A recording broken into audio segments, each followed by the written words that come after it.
subhanahu wa ta'ala created the sun, the moon, and the earth. After creating these, he saw that his creation was incomplete.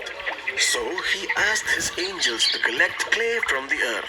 The obedient angels collected clay and Allah made a man-like figure with it. And the God named him Adam alayhi salam.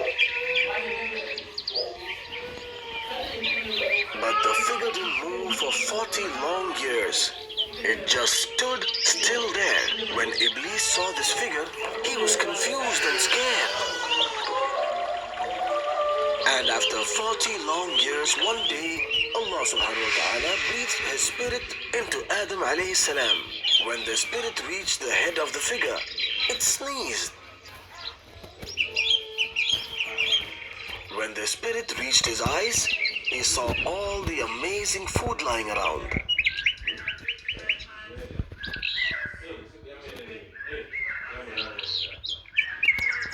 Then the spirit reached his stomach, and Adam alayhi salam felt hungry. The Prophet had seen the fruits lying around, so before the spirit could even reach his legs, he jumped towards the fruits. Adam alayhi salam fell down as he couldn't move his legs. Then Allah asked all the angels, including Iblis, to prostrate before Adam alayhi salam as a sign of respect. One by one, all the angels prostrated before the Prophet, except Iblis.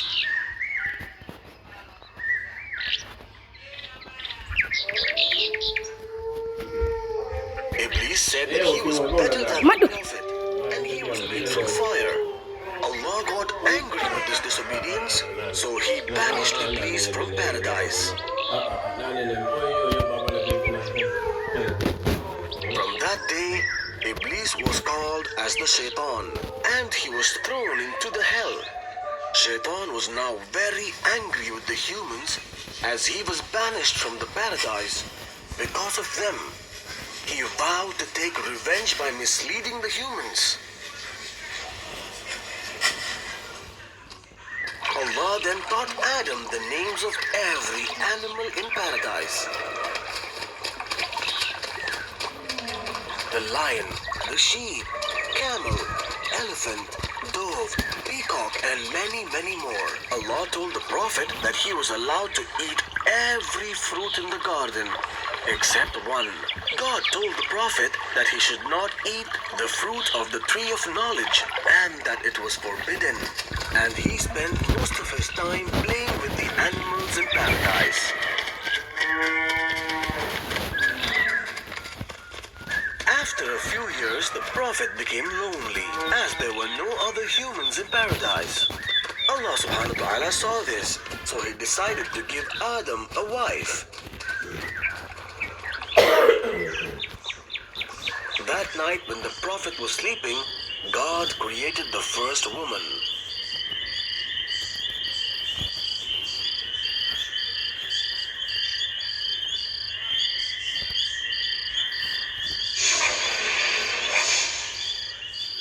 When the Prophet woke up, he was happy to see the woman.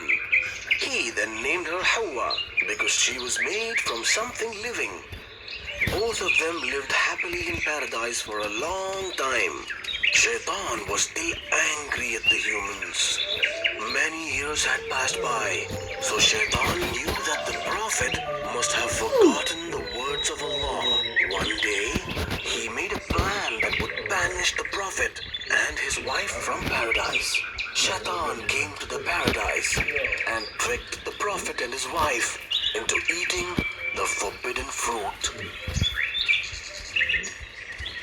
The Prophet and his wife unknowingly plucked the fruit and started eating it. But even before they could finish eating the fruit, they knew they had committed a grave sin. They were now filled with pain, sadness, and shame.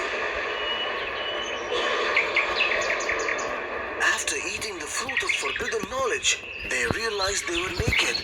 So they ran to cover themselves up in leaves. They were now really scared, as they knew Allah would punish them for their disobedience. When Allah subhanahu wa ta'ala came to know about this, he got angry. He got angry, and the Prophet and his wife were thrown out of the paradise. The Prophet and his wife walked for a very long time and they finally settled down near a river. The Prophet knew that the life on earth was going to be very difficult. He had to make a house for them to live. He had to work hard to feed his family. They now no longer had the pleasures they enjoyed in paradise. After a few years, Hawa gave birth to twins, a boy and a girl. They named the boy Qabil.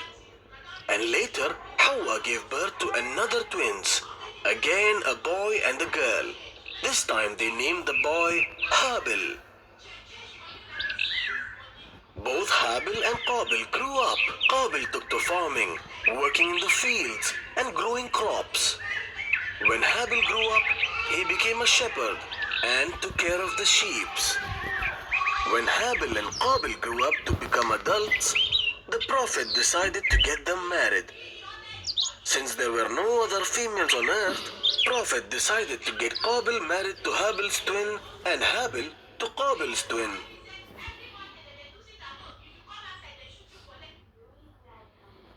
Qabil's twin sister was beautiful, while Habil's sister was not that beautiful.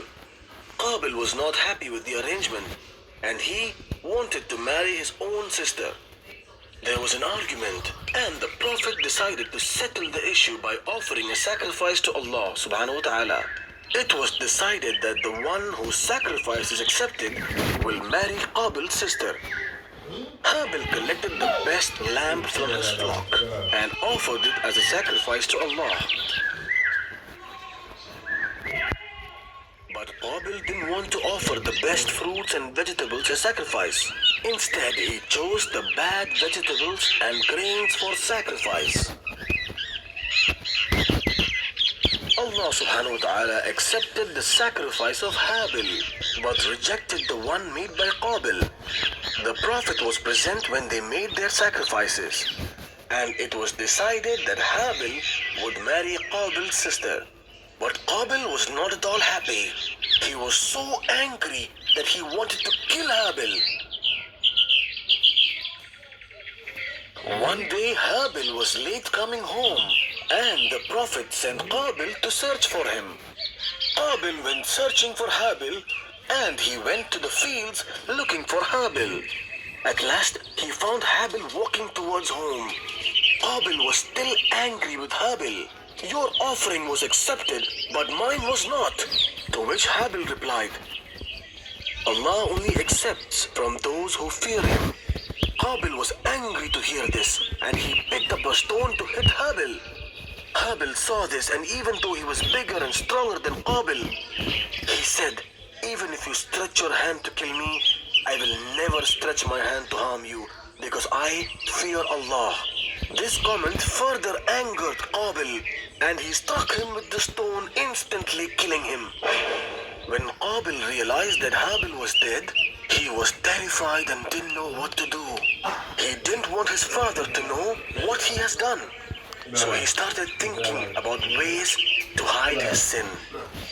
Qabil wandered from place to place with the dead body of Habil, trying to hide it.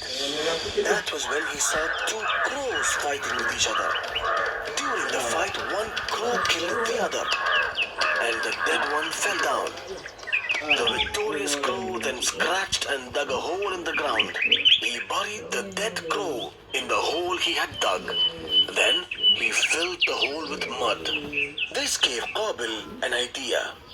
And, like the crows, he dug a hole on the ground and buried his brother's body in it. This was the first burial of a man.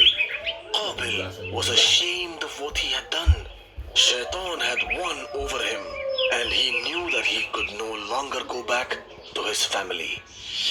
The Prophet knew what had happened, and he mourned the loss of his son. He had lost both his sons. One was dead, and the other was misled by Shaitan. He warned his other children about Shaitan and asked them to always obey the commands of Allah subhanahu wa ta'ala. After a long time, the Prophet had many more children. The Prophet had grown old and his children loved him very much. When Adam alayhi salam realized that his death was near, He appointed Seth as the successor to his family. Time of his death, the angels came to his house and stood beside him. When the prophet realized that the angel of death has arrived, he smiled peacefully and passed away.